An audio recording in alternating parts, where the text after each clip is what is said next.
નમસ્કાર મિત્રો, સ્વાગત છે તમારું અમારી YouTube ચેનલમાં। તો મિત્રો, આજના વિડીયોમાં આપણે વાત કરીશું વિદ્યાર્થીઓ માટે એવી અગત્યની યોજના વિશે કે જે યોજનાનું નામ છે લેપટોપની ખરીદી માટે સહાય આપતી યોજના।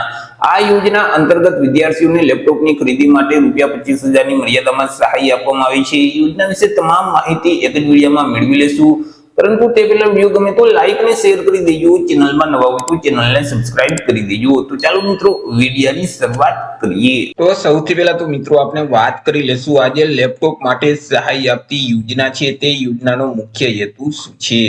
તો કે મિત્રો, ગુજરાત રાજ્યમાં રહેતા શ્રમયોગીના બાળકોને પ્રોત્સાહન મળી રહે તેમજ શિક્ષણ પાછળ આર્થિક બોજ ઘટે તે હેતુ માટે ગુજરાત સરકારનું જે શ્રમયોગી કલ્યાણ બોર્ડ છે તો તેના દ્વારા આ લેપટોપ સહાય યોજના અમલમાં મૂકવામાં આવેલી છે કે જે યોજના અંતર્ગત વિદ્યાર્થીઓને લેપટોપની ખરીદી માટે સહાય આપવામાં આવે છે। વાત કરી લઈએ આપણે યોજનાના લાભ વિશે કે આ યોજનાનો લાભ કોને કોને મળવા પાત્ર થશે।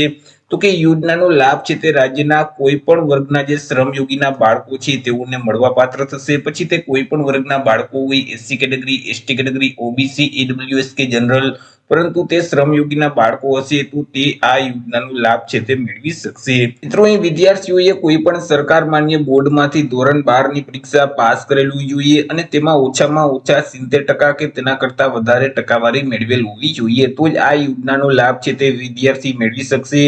અને વિદ્યાર્થીઓએ આગળ પ્રોફેશનલ કે ડિઝાઇનિંગના કોર્સમાં પ્રવેશ મેળવેલ હોવો જોઈએ।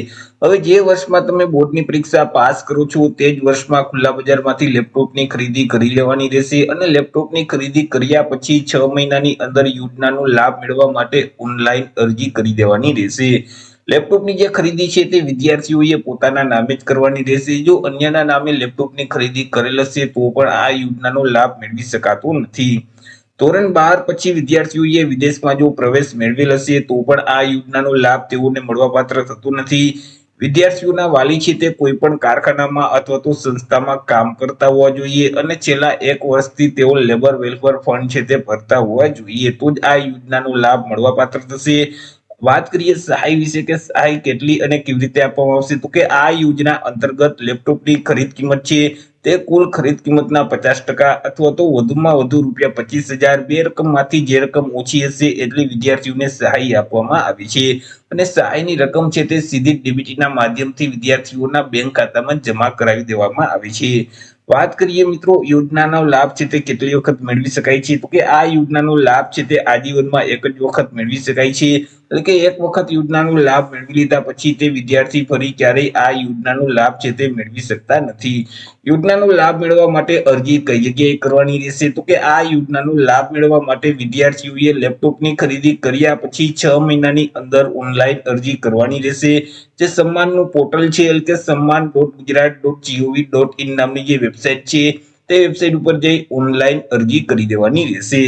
ઓનલાઈન અરજી ફોર્મ ભરતી વખતે કયા કયા ડોક્યુમેન્ટની જરૂર પડશે તેના વિશે પણ વાત કરીએ તો કે આધાર કાર્ડ છે, ધોરણ 12 પાસની માર્કશીટ છે, પ્રોફેશનલ કોર્સમાં તમે જે પ્રવેશ લીધેલ છે તે અંગેનું પ્રમાણપત્ર છે, તમે જે ફી ભરેલ છે તેમની રસીદ છે, બેંક પાસબુકના પ્રથમ પાનાની નકલ અથવા તો રદ કરેલ ચેક છે, લેપટોપની તમે જે ખરીદી કરેલ છે તેનું જીએસટી નંબર વાળું ઓરિજિનલ બિલ છે અને લેબર વેલફેર તમે ફંડ ભરેલ છે પિતા દ્વારા તો તે ફંડ ભર્યાની રસીદ પણ તમારે અપલોડ કરવાની રહેશે। તો અરજી ફોર્મ ભરતી વખતે તમારે આટલા ડોક્યુમેન્ટની જરૂર પડશે। તો આવી રીતે મિત્રો વિદ્યાર્થીઓ માટે અગત્યની યોજના કહી શકાય। શ્રમયોગીના બાળકોને લેપટોપની ખરીદી કરવી હોય તો ₹25,000 ની મર્યાદામાં સહાય આપવામાં આવે છે। તો આશા રાખું છું વિડીયો પસંદ પડ્યો હશે। વિડીયો પસંદ પડ્યો હોય તો લાઈક અને શેર કરી દેજો। ચેનલમાં નવા હોય તો ચેનલને સબસ્ક્રાઇબ કરી દેજો।